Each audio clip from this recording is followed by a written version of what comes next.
buku sudah ada di situ. Untuk mengukur fleksi ekstensi, maka kita harus mencari epicondylus lateralis atau lateral epicondyle gitu ya. Nah, nanti diletakkan over, jadi di atasnya seperti itu. Sehingga kita harus mencari dulu. Mas Satria ya. Kamu panggilannya siapa? Satria. Oke. Bisa dibuka dulu ya. Besok kamu kok nggak perlu dibuka, ini supaya lebih jelas saja ya. Nah, maka kita akan mencari itu bagian dari tulang humerus ya. Nah, ada benjolan di samping kanan dan kiri ya, atau di medial dan lateral. Nah, kita cari yang bagian lateral. Sudah ketemu semua benjolan? Bukan oleh kanan deh ya, yang di samping. Iya. Oke, nah di atasnya dari epicondylus lateralis. Nah, nanti posisi pasien itu bisa duduk, bisa berbaring, kemudian tangan dalam posisi anatomi. Jadi begini ya Mas ya. Saya mencontohkan yang kanan ya, ini pengukurannya ya, yang nggak kelihatan tolong memposisikan diri supaya kelihatan. Nah, posisinya gini ya, anatomi supine, bukan dalam mid position gini, bukan dalam prone, tapi supine seperti ini ya. Oke, kemudian tadi dari hasil pencarian lateral epicondylus, kita tempatkan sebagai aksis dari goniometer.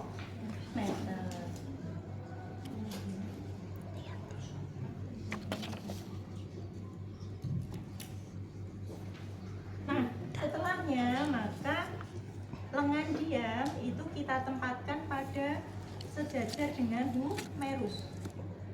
Nanti kalau dia ditarik ke atas itu menuju ke acromion. Nah, kemudian lengan bergerak itu sejajar dengan tulang radius seperti itu. Nah, baru setelahnya kita akan mengukur, kita stabilisasi pada lengan atasnya. Kemudian kita ukur sampai full ROM.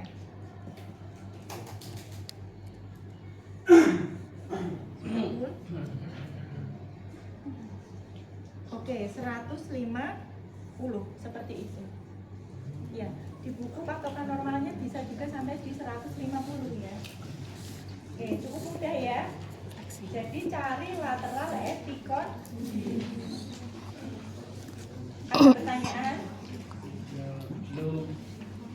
Jelas ya. Dan posisi awal gonio seperti ini ya.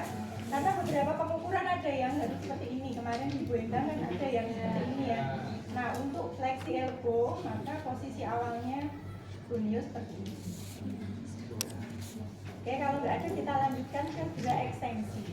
Nah, pengukurannya seperti apa? Sangat mudah. Jadi kalau pasiennya normal, kayak Mas Satria ini, dia full extension bisa. Full extension itu artinya lurus seperti ini sudah ekstensi. Nah, berapa normalnya? 0 derajat. Itu normal full extension.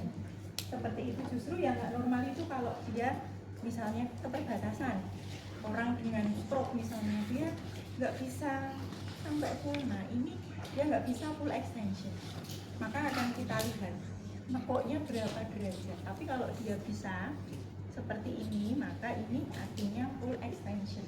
Sehingga kita tinggal menempatkan gonionya. Kalau ini sudah bisa lurus gini, sudah selesai. Gitu ya, 0. Nah, yang terkadang perlu kita ukur itu ada beberapa orang yang mengalami hiperekstensi.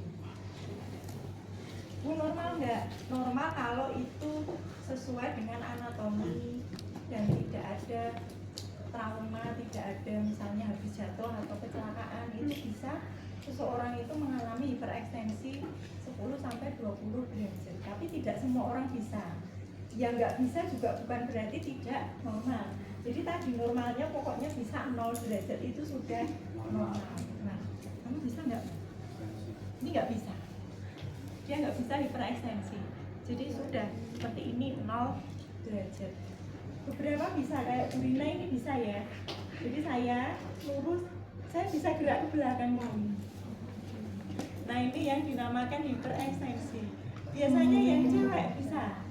Untuk siapa yang cewek?